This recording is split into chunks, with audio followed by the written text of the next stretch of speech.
ಗರ್ಭವೇ ತಾಯಿಯ ಸ್ವರ್ಗ ಎಂದಿತು ದೈವ ನಿಸರ್ಗ.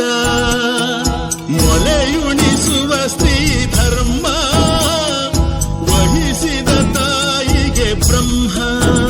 ಈ ಬದುಕಿಗಾಗಿ ಈ ಮೌನದ ಆಕ್ರಂದನ.